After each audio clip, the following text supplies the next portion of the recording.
it sounds like. I'm usually that big, okay? And I started getting a little emotional. And I was like, you know what? I'm done. I'm done. I know all the people who are going to give me money are going to give me the money. They don't care if I finish the race. They would have given it to me anyway. I just did the race because I didn't want to go ask for money. They're going to give me money. I'm done. I'm going to be done. And then I remember I laid down on the asphalt. And I was just, and I'm looking up in the sky. I remember seeing the clouds. And I remember thinking, how am I going to do it with my wife? Can I pick me up and all this stuff? And then I started thinking to myself why I was there. And I realized it wasn't for the money. It was because it was one thing that I could control to help my family.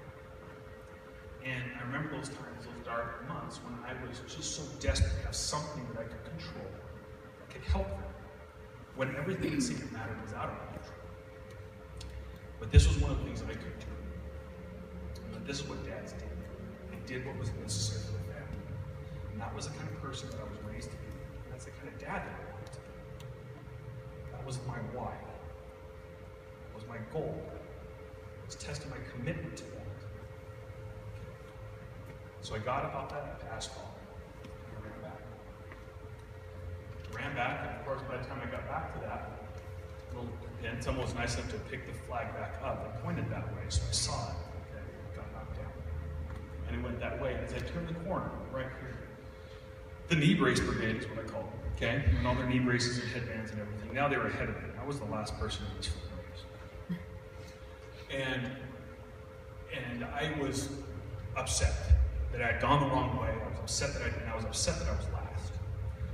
And I was upset that those people that were walking were beating me. And so I made another really good decision in this race. I looked ahead of me, and as that turn came flattened out, it went up 3 undulating hills. Hill, flat spot, hill, flat spot, hill, flat spot. And I thought to myself, if I run up those hills as fast as I can, I'm going to pass those guys, because I know they're not going to walk very fast up those hills. So I come up those hills. Actually, my wife is at the top of this hill, so you can see there's that first hill right there, the flat stop. The second hill was right up this, right down here. When I hit the ground, and all of a sudden it felt like someone took a screwdriver and stabbed it in the outside part of my knee. And I was like, ah, what the? And so every time I hit down, it shot pain at my leg. In fact, I was running kind of like weird. And in that picture, I remember telling my wife, I was like, tell me when you're going to take the picture so I can look like I was running correctly. You know, I was hobbling. And I got to the top of the hill when she was there, and she's like, well, what's wrong? And I was like, I don't know, it was this and that. My wife got a degree in sports medicine, so she did some little Miyagi things on me to see what was going on, and she was like, it's your IT band. Come to find out later, I'd torn it a little bit, okay? And my wife, because she loves me, was like, well, first of all, she goes, what took you so long? I was like, I went the wrong way. She was like, you did what? And I was like, I went the wrong way. She goes, how do you go the wrong way? I'm like, sweetie, I'm not talking about this right now. Anyway, but we got to the top of the hill, and she feels bad for me. She's like, look, Kim, the car's just right here. Just stop. I don't want you to hurt yourself.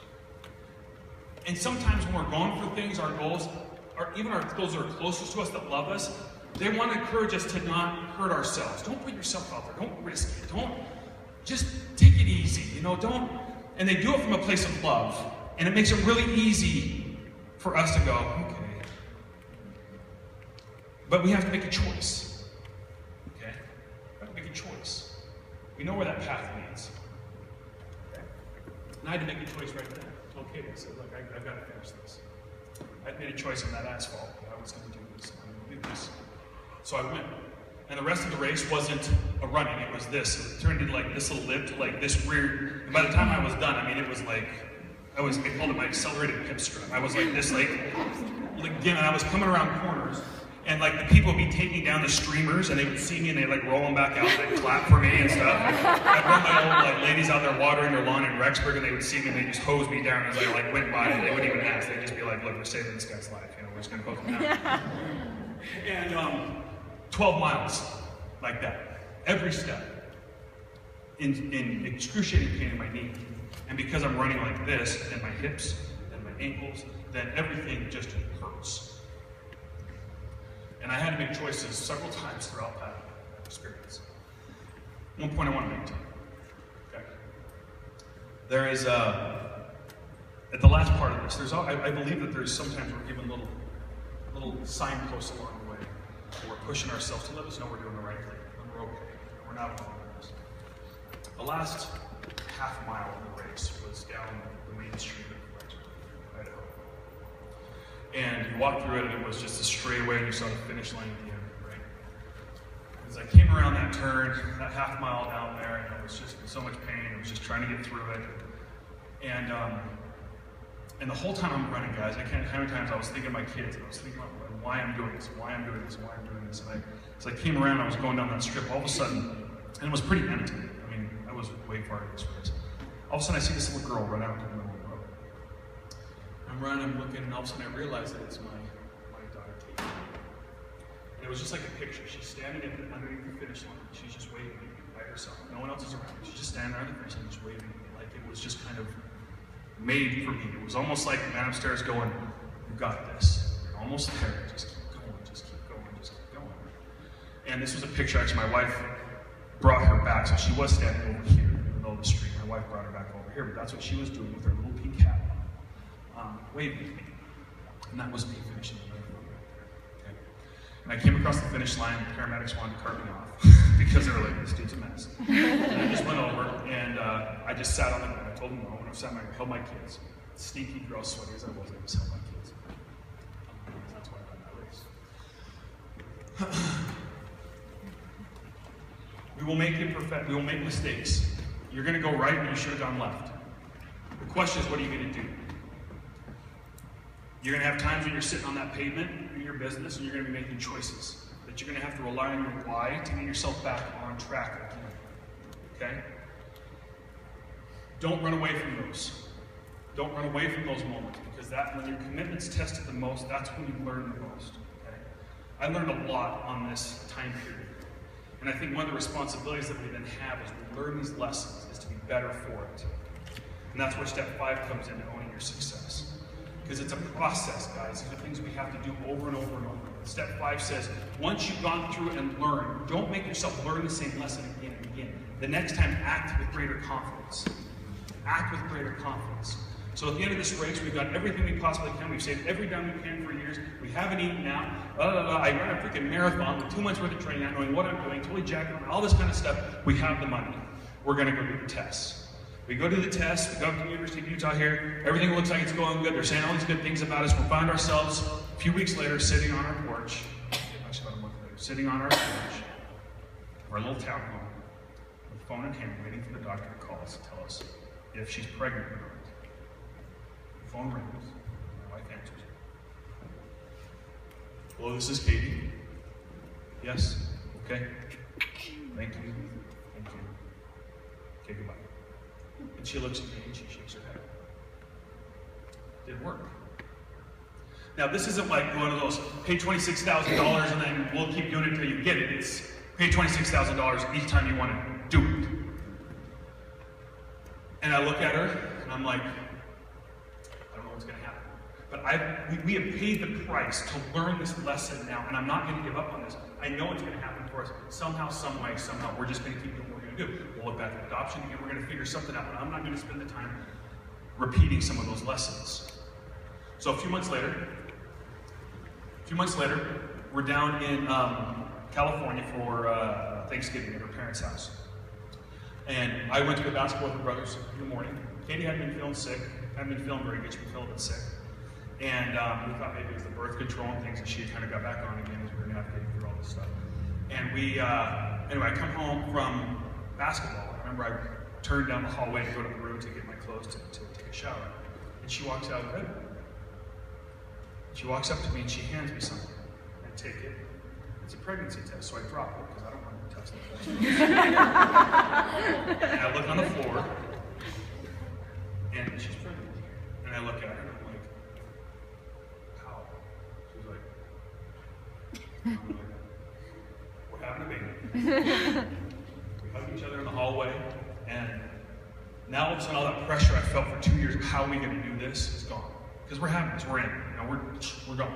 See what happens. We talk to the doctor. He says, okay, yeah, we'll do an amniocentesis at this certain time so that we can see. So you guys can start preparing yourselves if it's another sick child or if it's another disabled child or whatever, you can make preparations. We're like, okay. So we go get the amniocentesis done. It takes about a week to get the results back. I know the day they're supposed to call sometime during the day. I'm driving now to the dentist's office on I-15. My wife calls me. And all I hear is her crying. And I'm like, how do you do it? And she says, when she gets one word out, what she says is, he's okay. He's okay. I'm like, he's okay? She's like, he's okay. He's fine. He's okay. He's okay. And I pull over on the freeway because I'm bawling. Like, I can't see straight. In fact, it was really funny. I got to the dentist's office. My eyes are all red too. And they sing, they're like, honey, it's okay. They're gonna knock you out, and it's gonna. And I'm like, well, no, I'm not that worked up about this. But a few months later, our son Joshua was born. Okay, right before we moved to New York, actually. Moved to New York for a while. Our son Joshua was born. Okay, this little miracle baby that took us all this time and effort to do. We didn't know how it was going to happen. Okay? When my wife is still nursing Joshua, I come home one day from work.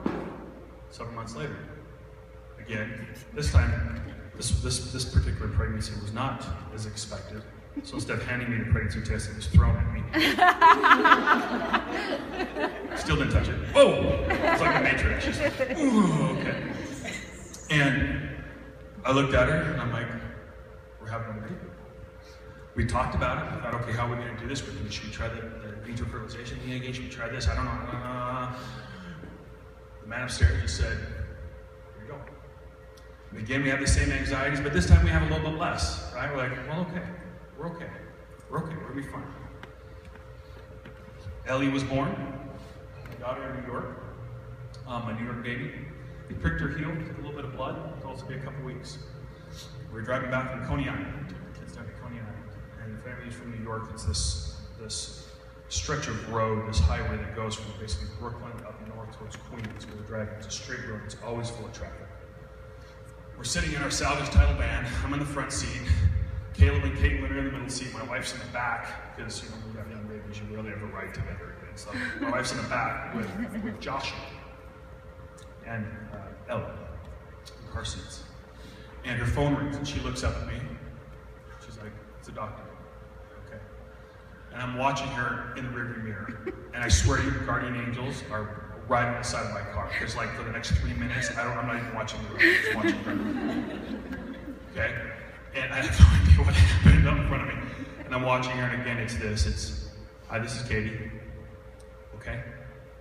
Okay. Thank you. Okay, thank you. And she hangs up, and she gives me one of these. And we start crying. And it's this whole like, I love you, in the rearview mirror back and cry, right? Funny thing is way back when I started all this, that's what I always pictured. Being a dad. That picture. Okay. I didn't know how it was going to happen. I didn't know what I was going to have to go through to get that. But today, I'm grateful. I don't take it for granted for a second. While I would give everything I have to take the disability away from my two oldest children, that's hard for them, I wouldn't change it for me. For the lessons that I've learned and what it does for our family. Okay. And sometimes with our businesses, guys, it's the same way. We have a why, we have goals we want to go to. We don't know the price it's going to cost to get there. We have to have the commitment to go through those. But if we do, those goals are every bit as wonderful as we think they will be. But there's a price that we have to pay sometimes to get there. And if you're willing to do that, then you'll reach that goal. And it will be every bit as wonderful as you hope it will be. And probably more so. Okay? How do we do that?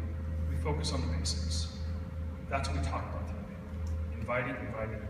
Talk about that ad nauseam. Okay? And that's the reason why we're here. So the takeaway is an action plan. Before the day ends, ideally before the sun even starts to go down, while it's fresh in your mind, give yourself 2 or 3 to-do things that you're going to do out of this training that will make your business better, that will make you move forward. Don't waste the time you invested this morning in just going back into your old habits. Use this as a catalyst to change and make yourself better. If you write those things down and hold yourself accountable for those things, I promise you, Thank you so much for being here today. It's a pleasure to be with you. I really appreciate it. Thank you to the Salt Lake City Market. Thanks for inviting me. Chelsea, I'll give you the microphone.